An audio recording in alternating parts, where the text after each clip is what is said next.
الہی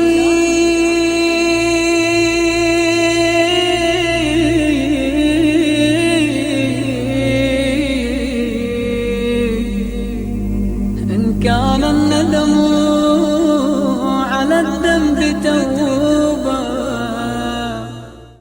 السلام علیکم ورحمۃ اللہ وبرکاتہ.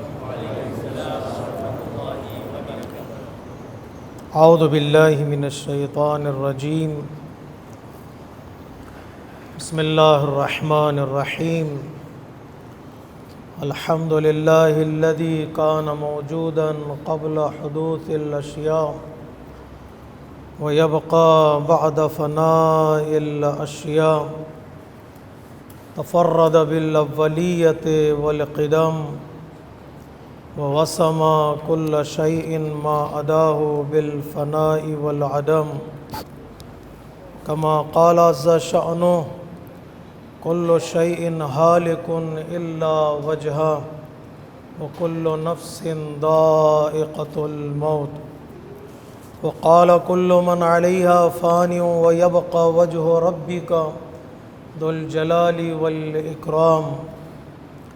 سبحان من لا يخفى عليه اختلاف النيات ولا يعزب عنه معاصي العباد في الخلوات. سبحان الله الذي منه خلقت العباد وإليه المعاد. فمن يعمل مثقال ذرة خيرا يراه ومن يعمل مثقال ذرة شرا يراه. نشهد أن لا إله إلا هو الملك الذي لا ينازع في ملكه ولا يضاد في حكمه. يعذب من يشاء بما يشاء كيف يشاء ويرحم من يشاء بما يشاء كيف يشاء. تعذيبه المسيئين عدل وعفوه فضل. ونشهد أن محمدًا سيد المرسلين. اللهم صل على محمد وآل محمد. وخير المبشرين والمنذرين صلى الله عليه وآله الهداة المهديين. من ركب سفينتهم نجا واهتدى ومن تخلف عنها ضل وغرق وهوى. أوصيكم عباد الله بالاعتصام بالتقوى فإنه حبل متين وعروة وثقى. أما بعد فقد قال الحكيم في كتابه الكريم وقوله الحق. بسم الله الرحمن الرحيم.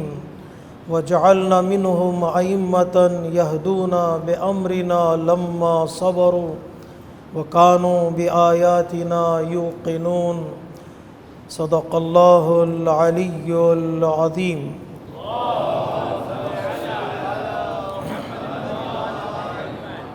عزیزان محترم، خطبہ اول کی ابتدا میں اپنے نفس کے ساتھ ساتھ آپ تمامی حضرات کو تقوی الہی کی دعوت دیتا ہوں. ایام کرامت اور عزت ہے جو ہمارے اور آپ کے 11ویں امام، امام رضا علیہ 8ویں امام امام علی الرضا علیہ الصلاۃ والسلام سے منسوب ہیں.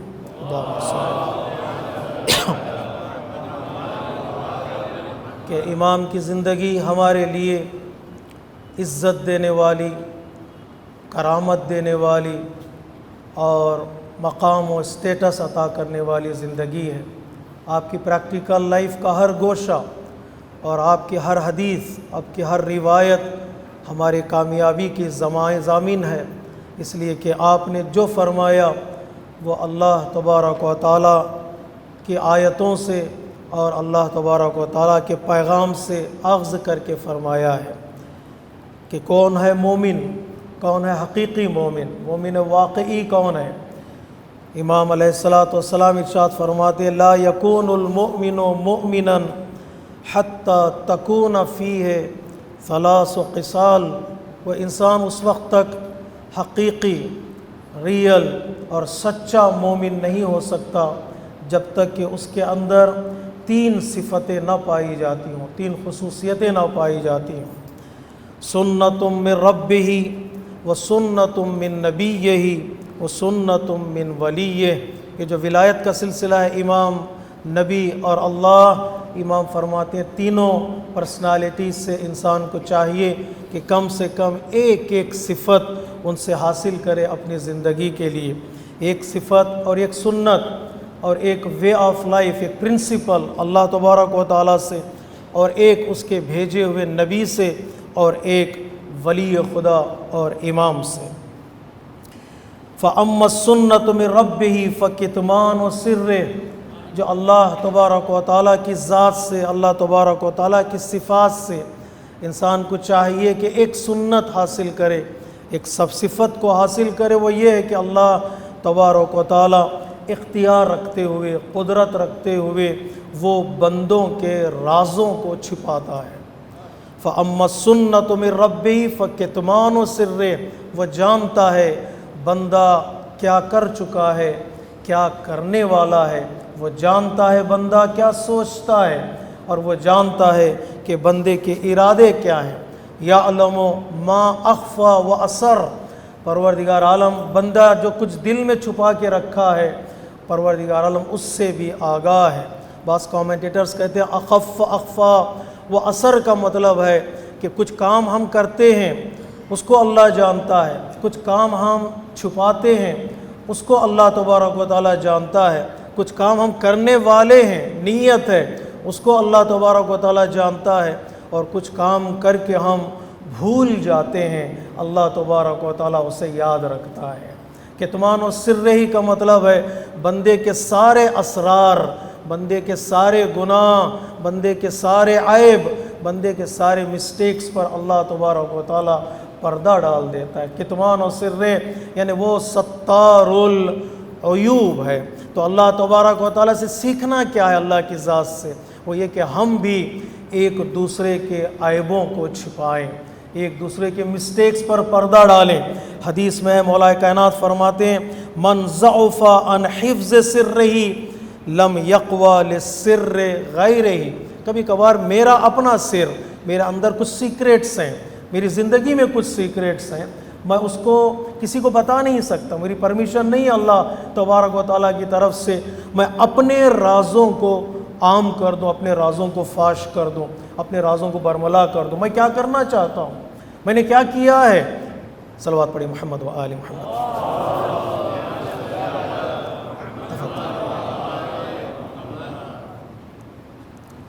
من ضعف عن حفظ سرہ، کبھی کبھار انسان اتنا باتونی ہو جاتا ہے، اتنے باتیں کرنے لگتا ہے کہ اس کو دوران گفتگو انسان اپنے رازوں کو بھی فاش کر دیتا ہے۔ حتیٰ ہمارے پاس روایتیں ہیں، روایتوں میں کہا گیا کہ جب تم کام بھی کرنا چاہتے ہو، بزنس کرنا چاہتے ہو، نیا کام شروع کرنا چاہتے ہو، جب تک کام مضبوط نہیں ہو جاتا اس وقت تک کسی کو نہ بتاؤ، اس لیے کہ ممکن ہے کہ تمہارے معاشرے میں ایسے بھی لوگ ہوں جو تمہارے کام کو کمپلیٹ ہونے نہ دیں۔ بلیم دوسروں کو نہ کرنا، اس نے میرے کاموں میں رکاوٹ ڈال دی، اس نے میرے کاموں کو آگے بڑھنے نہیں دیا۔ حدیث کہتی ہے تم نے بتا دیا ہوگا، تم نے کہہ دیا ہوگا، وہ راز تم نے فاش کر دیا ہوگا، وہ سیکریٹ تم نے بتا دیا ہوگا، اور یہ کہہ کر بھی بتا دیا ہوگا کہ میں صرف تم کو بتا رہا ہوں، کسی اور کو نہیں میں نے بتایا ہے، میں تم میرے کلوز فرینڈ ہو اس لیے میں تمہیں بتا رہا ہوں۔ یاد رکھیے گا ایک کلوز فرینڈ کا بھی ایک اور کلوز فرینڈ ہوتا ہے، بات کلوز فرینڈ سے پھر کلوز فرینڈ تک چلی جاتی ہے، دیکھتے دیکھتے انسان کی بات شہر کی سٹوری بن جاتی ہے، سٹی کی کہانی بن جاتی ہے۔ انسان سے کہتا ہے کہ میں نے نہیں بتایا تھا، لیکن تو نے بتایا تھا، کس کو بتایا تھا تجھے نہیں معلوم، تو بھول جاتا ہے۔ اللہ تبارک و تعالیٰ کہتا ہے اپنے سیکریٹس کو بھی سیکریٹ میں رکھو، یہ نہیں کہ پیٹ میں بات ٹھہرتی نہیں۔ یہ جملے پراوربز جو ہیں مشہور ہو گئے ہیں، یہ غلط ہیں، یہ محاورے غلط ہے۔ پیٹ میں بات ٹھہرتی نہیں ہے، ٹھہرنا رکھنا پڑتا ہے، اس لیے کہ انسان کی عزت اس کے باتوں سے جڑی ہوئی ہے، انسان کی ریسپیکٹ اس کے جملوں سے جڑی ہوئی ہے۔ کبھی کبھار انسان کچھ خدا نہ خواستہ کچھ گناہ بھی انسان سے سرزد ہو جائے، انسان کو حق نہیں ہے کہ وہ دوسروں کے سامنے اپنے گناہ کو بیان کرے، حق نہیں۔ اپنے سیکریٹس کو سیکریٹس میں رکھو، بلکہ جو انسان اپنے سیکریٹس کو بچا نہیں سکتا، لم یقوی لسر غیرہی، تو وہ لیڈر نہیں بن سکتا، وہ ذمہ دار نہیں بن سکتا، وہ ریسپانسبل نہیں بن سکتا۔ کیوں؟ جو اپنے رازوں کو بچا نہیں سکتا، وہ قوم کے رازوں کو کیا بچائے گا؟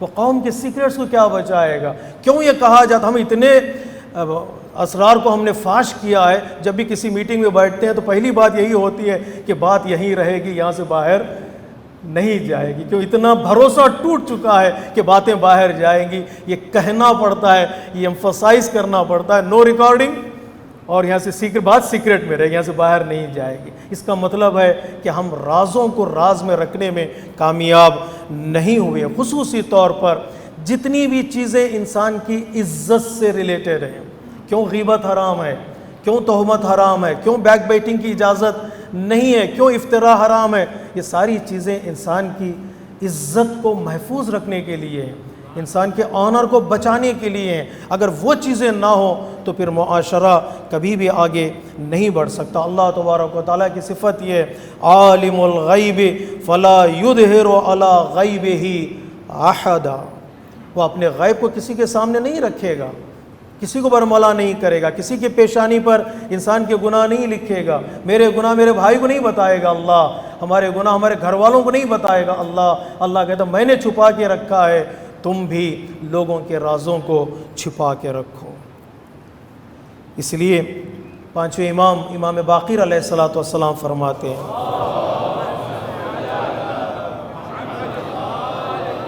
کبھی کبھار انسان اب کسی کو امین سمجھ کر، ٹرسٹ ورتھی سمجھ کر کوئی راز بتا دیتا ہے، اور وہ راز جب فاش ہو جاتا ہے، سیکرٹ جب وہ اوپن ہو جاتا ہے سیکرٹ، انسان کہتا ہے پروردگار یہ میں نے کیا کیا، میں نے ایک ایسے انسان پر بھروسہ کیا تھا جو امین تھا، اس نے میرے راز کو فاش کر دیا، یہ ایک امین خائن بن گیا۔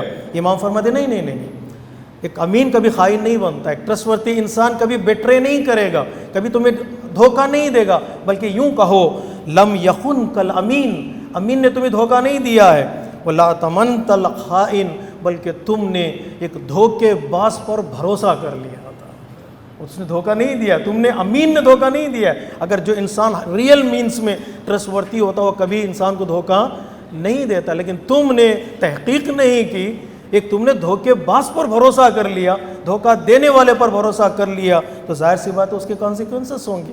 تو معاشرے میں، اپنی زندگی میں، پرسنل لائف میں، فیملی لائف میں کچھ ایسے راز ہوتے ہیں، ان رازوں کو بچا کے رکھنا ہماری ذمہ داری۔ امام فرماتے ایک صفت اللہ تبارک و تعالیٰ سے لو، دو وَأَمَّا السُّنَّةُ مِن نَبِيِّهِ فَمُدَارَاتُ النَّاسِ، اگر نبی سے کچھ چیزیں سیکھنی چاہیے تمہیں، ایک صفت لے لو، پوری نبی کی زندگی سے ایک صفت، پورے انبیاء کی زندگی سے ایک صفت۔ پیغمبر اسلام فرماتے ہیں اللہ نے اس شخص کو نبی کیوں بنایا، حضرت موسیٰ کو نبی کیوں بنایا، حضرت عیسیٰ کو نبی کیوں بنایا، کئی وجوہات ہیں، کئی ریزنز ہیں اس کے پیچھے، ان کے کردار۔ پیغمبر اسلام فرماتے ہیں ایک صفت ان کے اندر اللہ تبارک و تعالیٰ نے دی، دیکھی ہے، وہ یہ کہ ان کا بیہیویئر، ان کا اخلاق لوگوں کے ساتھ اتنا اچھا تھا کہ اللہ تبارک و تعالیٰ نے کہا یہ گھر میں بیٹھنے کے قابل نہیں، اس کو رہبر بناؤ، اس کو لیڈر بناؤ۔ مدارات الناس یعنی لوگوں کے ساتھ کائنڈ بننا، پولائٹ بننا، بیہیویئر اچھا رکھنا، اپنے اخلاق کو لوگوں کے ساتھ سدھارنا ہے، ان سے کیسے بات کی جائے، ان کی کیسے رسپیکٹ کی جائے، ان کے ساتھ کیسے بیہیو کیا جائے، یہ انسان کے کامل ہونے کی نشانی ہے، کمپلیٹ اور پرفیکٹ ہونے کی نشانی ہے۔ فمدارات الناس، لوگوں کے ساتھ اچھا سلوک، اچھا برتاؤ ایک انسان مومن کی نشانی ہے۔ کتنا برا نہیں کہا گیا، اس نے ایک گالی دی تو میں نے 10 گالیاں دی ہیں، غلطی میری نہیں ہے، اس نے شروع کیا تھا۔ پیغمبر اسلام فرماتے نہیں، وہ گالی دے کر اپنا کردار بتا رہا تھا اور تم اچھا اخلاق بتا کر اپنا کردار بتا۔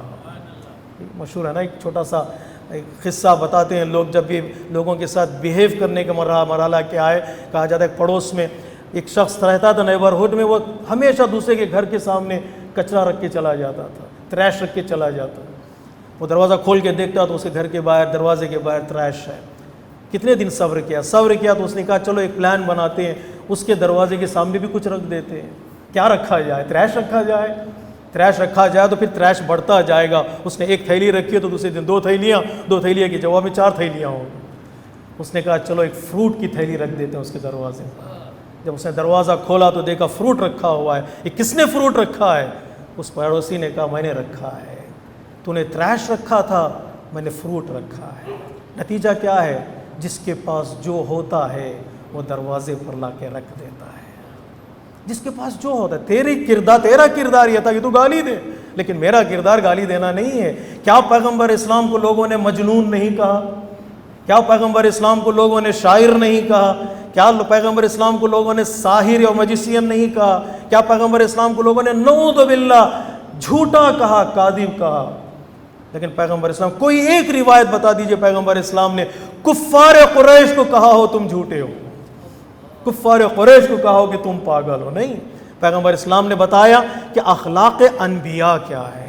لوگوں کے ساتھ اچھا سلوک کرنا, اچھا بیہیویئر جب یہ کمال تک پہنچتا ہے تو انسان مومن بنتا ہے.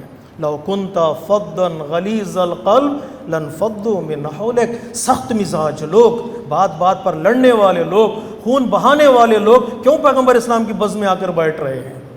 کیوں پیغمبر اسلام کی بز میں بیٹھنے کو پسند کرتے ہیں؟ کیوں سجدہ کرنے کے لیے تیار ہو گئے؟ سر کاٹنے والے لوگ سر جھکانے کے لیے تیار ہو گئے. یہ کلمہ بعد میں انہوں نے پڑھا ہے, قولوا لا الہ الا اللہ. پہلے جو کلمہ پڑھا ہے وہ رسول کے اخلاق کا کلمہ پڑھا ہے, رسول کے بیہیویئر کا کلمہ پڑھا ہے. جب وہ کلمہ آدمی پڑھ لیتا ہے تو دین کی طرف آنا انسان کے لیے مشکل نہیں. ہمارے پاس بہت ساری روایتیں ہیں. حتیٰ پیغمبر اسلام فرماتے امرانی ربی بمدارات الناس کما امرانی باداء الفرائض. اللہ تبارک و تعالیٰ نے مجھے حکم دیا ہے کہ میں لوگوں کے ساتھ اچھا برتاؤ کروں, جیسے اللہ نے مجھے حکم دیا ہے کہ میں نماز پڑھوں. ایک طرف عبادت جو واجب عبادت ہے اس کو پیغمبر اسلام نے اخلاق سے ملایا. پہلے اخلاق پھر عبادت ہے. اگر مصلی پر بھی اخلاق نہ ہو میری عبادت پرواز نہیں کرے گی, میری عبادت پرواز نہیں کرے گی. اس لیے مولا کائنات فرماتے اعقل الناس اشدهم مداراتا للناس. سب سے سمجھدار انسان وہ ہے, انٹلیکچوئل انسان کون ہے؟ جس کا اخلاق لوگوں کے ساتھ اچھا ہوتا ہے. ایک غلط طریقہ, ایک غلط برتاؤ سے دشمنی حاصل کرنے سے بہتر ہے کہ انسان اچھے اخلاق کے ذریعے سے اپنے دوستوں کے تعداد کو بڑھائے, نمبرز کو بڑھائے. یہ پیغمبر اسلام کی زندگی سے انسان سیکھے. وَأَمَّا السُّنَّةُ مِنْ وَلِيِّهِ فَالصَّبْرُ فِي الْبَأْسَاءِ وَالضَّرَّاءِ. امام سے کیا سیکھیں؟ 8ویں امام کی زندگی سے ہم کیا سیکھیں؟ امام کیا سبق دے رہے ہیں ہمیں کہ تم چاہے خوشیوں میں ہو یا غم میں ہو, پریشانیوں میں ہو یا راحتی میں ہو, چاہے تمہارے پاس پیسہ ہو یا تمہارے پاس پیسہ نہ ہو, ایک صفت کو حاصل کر لینا, وہ صفت ہے صبر کی. اگر صبر کرنا سیکھ لو تو تمہاری زندگی کامیاب ہو جاتی ہے.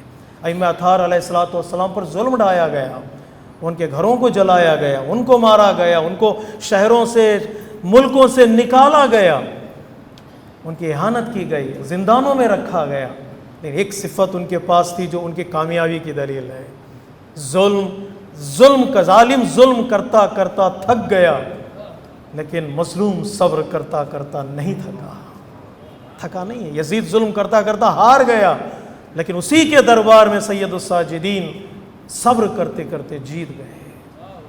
یہاں صبر کی صفت اللہ تبارک و تعالیٰ نے قرآن مجید میں اماموں کے لیے, لیڈروں کے لیے جو پہلی صفت بتائی ہے وہ صبر ہے.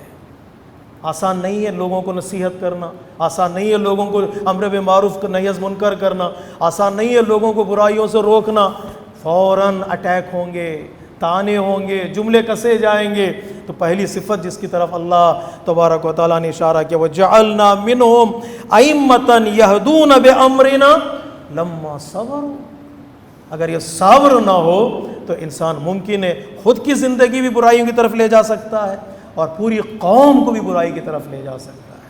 اگر یہ صبر نہ ہو, صبر بر معصیت, گناہوں پر صبر, یا عبادتوں پر صبر یا مصیبتوں سے صبر، یہ طریقے نہ ہو، ممکن ہے کہ انسان خود بھی ڈیویٹ ہو جائے، لوگوں کو بھی گمراہ کر سکتا ہے۔ اس لیے مولا کائنات نے نہج البلاغہ میں فرمایا وَالصَّبْرُ فِي الْأُمُورِ بِمَنزِلَةِ الرَّأْسِ مِنَ الْجَسَدِ، جس طرح جسم پر سر ہوتا ہے اسی طرح ایمان کا ایک سر ہوتا ہے، اس ایمان کے سر کا نام ہے صبر، پیشنس کا ہونا، برداشت کا ہونا، ٹالرنس کا ہونا انسان کی زندگی میں ایک مومن کی نشانی ہے۔ اگر سر نہ ہو بدن پر زندگی گئی، اگر ایمان میں صبر نہ ہو تو ایمان گیا۔ فَإِذَا فَارَقَ الرَّأْسَ الْجَسَدَ فَسَدَ الْجَسَدُ وَإِذَا فَارَقَ الصَّبْرُ الْأُمُورِ فَسَدَتِ الْأُمُورُ، اگر کاموں میں صبر نہ ہو تو سارے کام انسان کے ہاتھ سے نکل جاتے ہیں۔ کتنی خوبصورت حدیث ہے پیغمبر اسلام حضرت محمد مصطفیٰ صلی اللہ علیہ وآلہ وسلم کی۔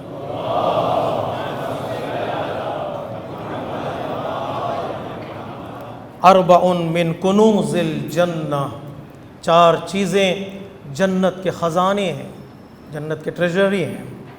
کتمان الفاقہ، غربت کو چھپانا ہے۔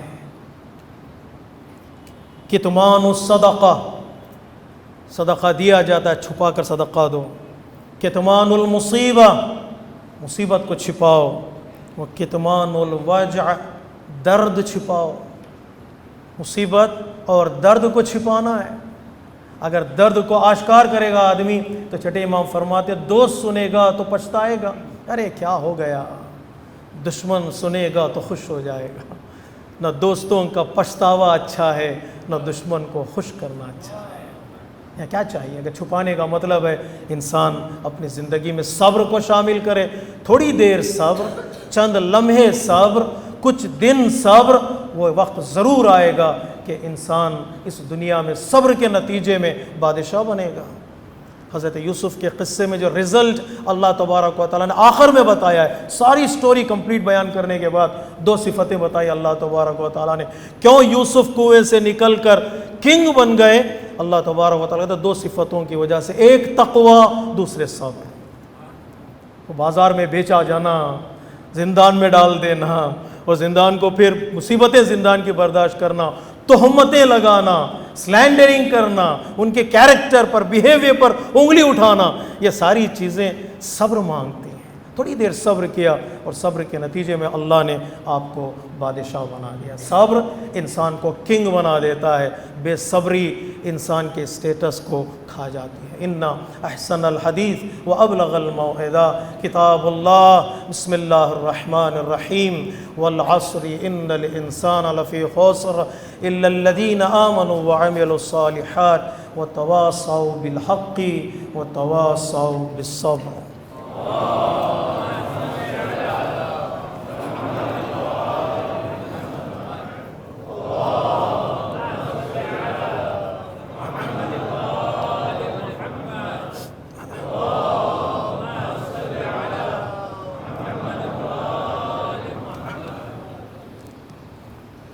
بسم اللہ الرحمن الرحیم، الحمد للہ الذی لا الہ الا هو الحلیم الکریم غافر الذنب وقابل التوب وهو الغفور الرحیم، سبحان من سبقت رحمته غضبا وبسط الیدین بالرحمہ۔ خطبہ دوم میں ایک بار پھر میں اپنے نفس کے ساتھ ساتھ آپ تمامی حضرات کو تقوی الہی کی دعوت دیتا ہوں۔ ایک بوڑھے انسان سے، سن رسیدہ انسان جس کی ایج 90 پلس تھی، اس کے دوستوں نے، اس کے اسٹوڈنٹس نے اس سے پوچھا کہ آپ کی عمر اتنی ہو گئی، آپ نے شادی نہیں کی؟ تو اس بوڑھے نے کہا کہ مجھے کوئی پرفیکٹ اسپاؤس یا پرفیکٹ بیوی نہیں ملی، اس لیے میں نے شادی نہیں کی۔ تو اس کے اسٹوڈنٹس نے تعجب سے پوچھا کیا اس پوری کائنات میں کوئی ایک لڑکی نہیں ملی جو تمہارے قابل ہو؟ پرفیکٹ لڑکی نہیں ملی تمہیں؟ کہاں ایک ملی تھی، کہ اس سے شادی کیوں نہیں کی؟ اس نے کہا کہ اس سے ایک پرفیکٹ مین کی تلاش تھی۔ اس طرح میں ہار گیا۔ زندگی یا ہو شادی، اگر انسان پرفیکٹ کے چکر میں جائے اکیلا رہ جائے گا، تنہا رہ جائے گا۔ لائف ایک پیکیج کا نام ہے جس میں اچھائیاں بھی ہوتی ہیں، برائیاں بھی ہیں، خطائیں بھی ہو سکتی ہیں، مسٹیکس بھی ہو سکتی ہیں۔ مجھے ایسا ہی چاہیے، اس کے علاوہ مجھے کچھ نہیں چاہیے، تو وہ انسان کبھی بھی زندگی میں کامیاب نہیں ہو سکتا۔ اس پیکیج کو قبول کر لینا ہے، ایکسیپٹ کر لینا ہے۔ بند ڈبہ ہے ایک زندگی اور ایک شادی، کلوز باکس ہے، اس کو ایکسیپٹ کر لیں۔ کبھی کھولیں تو ممکن ہے زیادہ سے زیادہ خوشیاں ملیں، کبھی کبھار زیادہ سے زیادہ غم بھی مل سکتے ہیں۔ اگر اس کو کھو دے گا تو زندگی انسان کی مشکل ہو جاتی ہے۔ اگر دیکھیں آج کی دنیا میں لوگ اس طرف جا رہے ہیں، ایک اچھی زندگی کے لیے قبول کرنا پڑتا ہے۔ مسلمان ملکوں میں جو دوستیاں ہو رہی ہیں، یہ نہیں کہ دونوں ملک پرفیکٹ ہو گئے یا وہ ملک بدل گیا یا یہ ملک بدل گیا، نہیں، مسٹیکس کے ساتھ ایکسیپٹ کرنے کی سوچ لوگوں کے ذہنوں میں آ رہی ہے اور آنا بھی چاہیے۔ اگر میں پرفیکٹ سٹی ڈھونڈنے لگوں جہاں مجھے رہنا ہے، شاید مجھے وہ سٹی اس دنیا میں ملنے والی نہیں ہے۔ اگر اتنا ہی شوق ہے تو اللہ تبارک و تعالیٰ کہتے ہیں ایک بار مرو پھر تمہیں میں پرفیکٹ سٹی میں پہنچاؤں، تو پھر وہاں پر تمہیں موت بھی نہیں آئے گی، کوئی درد بھی نہیں ہوگا۔ مسٹیکس کے ساتھ قبول کریں۔ سیریا اور UAE کی دوستی، کیا یہ دوستی واقعاً دل کی دوستی ہے کہ یا دونوں ملک بدل گئے یا نہیں؟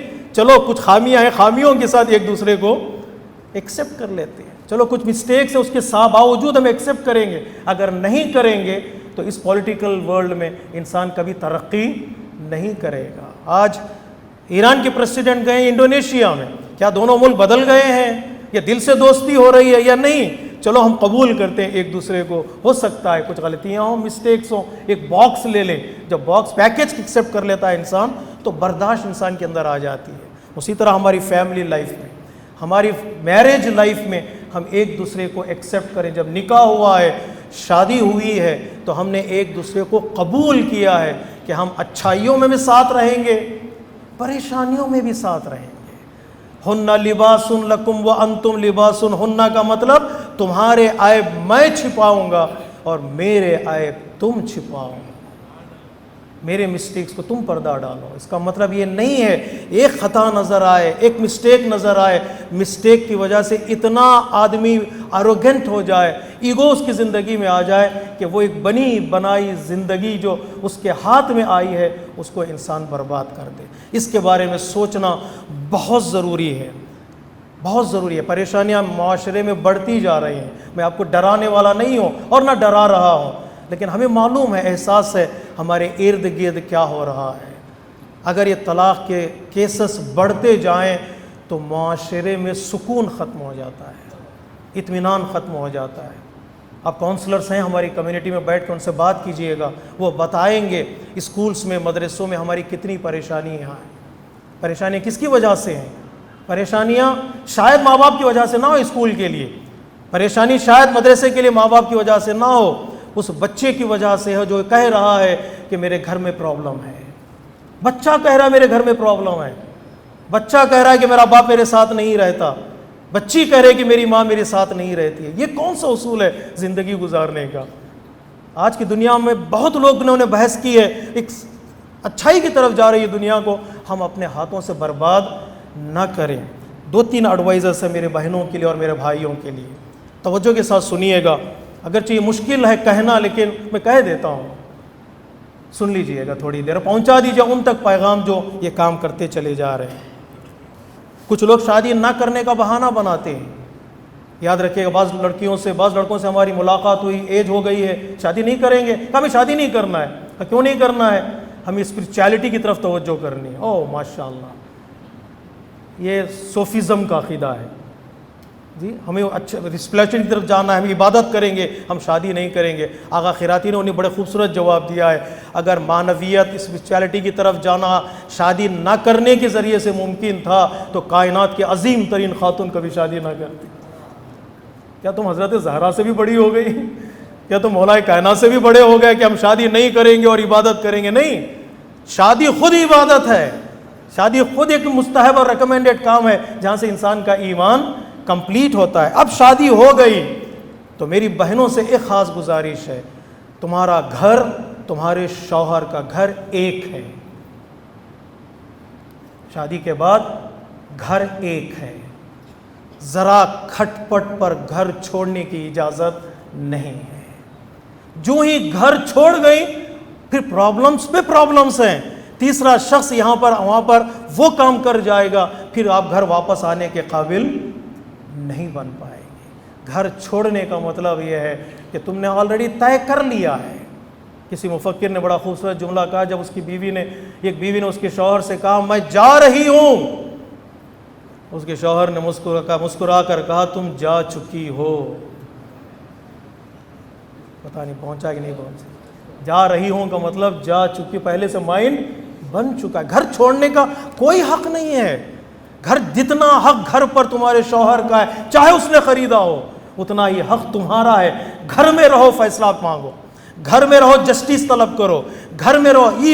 ایون طلاق کے بعد بھی تمہیں گھر چھوڑنے کا حق نہیں ہے۔ طلاق رجعی، رہو گھر میں۔ اسلام کہتا ہے 3 مہینے عدت میں رہیں۔ کیوں رہیں عدت میں؟ درمیان میں ہسبینڈ ایک ہی جملہ کہہ دے مسکرا کر چلو جو ہوا سو ہوا، مل لیتے ہیں، تمہارا نکاح ہو گیا، رجوع کر لو۔ کہ ہو سکتا ہے رجوع ہو جائے، ہو سکتا ہے پلٹ کر آئیں۔ 3 مہینے ساتھ رہو، کوئی عادت پسند آ جائے، کوئی ایکشن پسند آ جائے، گھر چھوڑنے کی اجازت نہیں ہے۔ نہ ماں باپ گھر کے گھر جانے کی اجازت ہے، نہ الگ گھر میں۔ نعوذ باللہ، الگ گھر خرید لیں، الگ گھر رینٹ پہ لیں، شوہر الگ گھر میں رہ رہا ہے اور بیوی الگ گھر میں رہ رہی ہے۔ بچے کہاں؟ کل ڈیمانڈ ہوگا جماعت سے مسجد میں 4 کمرے بناؤ تاکہ ان کے بچے آگے اس مسجد میں رہ سکیں۔ یہ اس کی اجازت نہیں ہے میرے عزیزوں، میرے عزیز بہنوں، اس کی خاص طور پر خیال، گھر میں رہیں، فیصلہ مانگے۔ وقت گزر رہا ہے۔ الگ رہنے کی عادت یہ بدعت ہے، یہ کلچر جو دوسری جگہوں سے آیا ہے کہ چلو ہم الگ رہتے ہیں، نہیں، ایک رات بھی جدائی نہیں ہونی چاہیے، ایک رات بھی جدا نہیں ہونی چاہیے، چاہے بستر الگ رہے، گھر الگ نہیں ہونا ہے۔ بستر الگ کرنے کی بھی اجازت نہیں ہے، میں چونکہ خطبہ نماز جمعہ میں ڈیٹیل میں نہیں جانا چاہتا، چاہے بستر الگ کرو لیکن گھر الگ کرنے کی اجازت نہیں ہے۔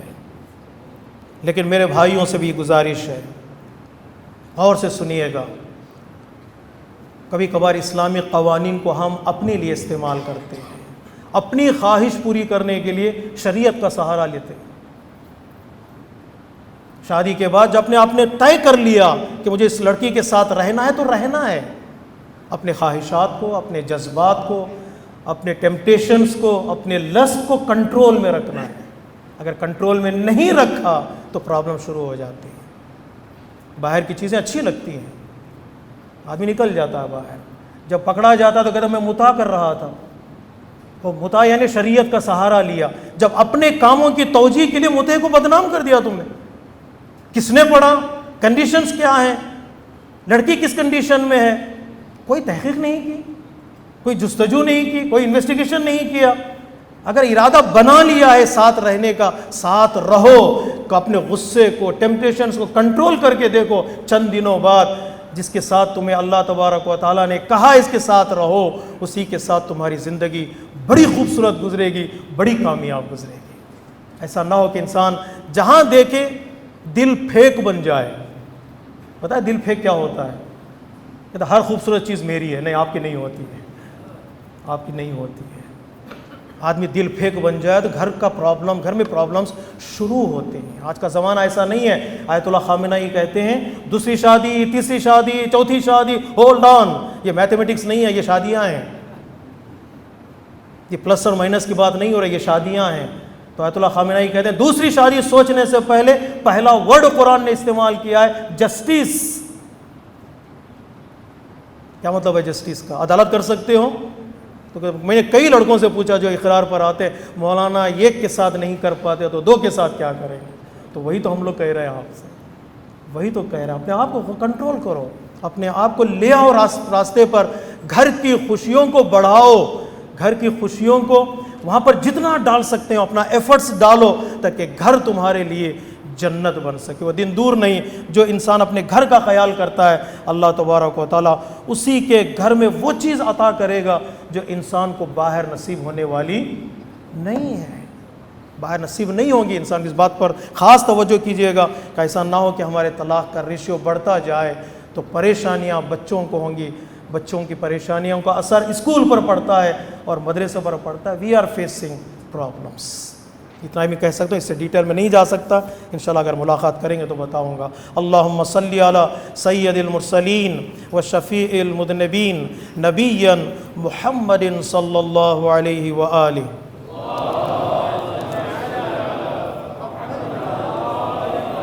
وعلى امام المسلمین وقائد الغر المحجلین امیر المؤمنین علی ابن ابی طالب. صلوات اللہ علیہ وعلی آلہ علی سیدۃ النساء العالمین وبدعۃ خاتم النبیین سیدتنا فاطمہ بنت رسول اللہ.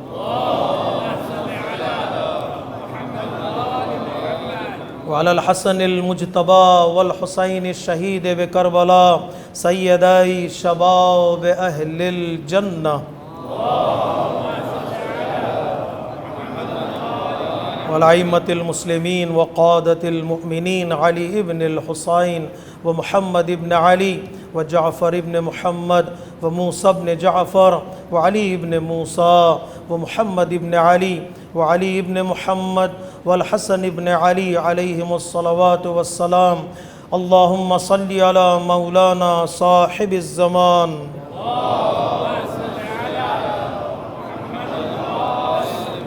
صلوات الله وسلامه عليه وعلى آبائه الكرام.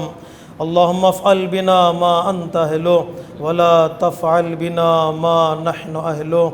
اللهم اجعلنا ممن يذكر فتنفعه الذكرى. إن الله يأمر بالعدل والإحسان وإيتاء ذي القربى وينهى عن الفحشاء والمنكر والبغي يعظكم لعلكم تذكرون. إن أحسن الحديث وأبلغ الموعظة كتاب الله. بسم الله الرحمن الرحيم. قل هو الله أحد الله الصمد لم يلد ولم يولد ولم يكن له كفوا أحد. صدق الله العلي العظيم.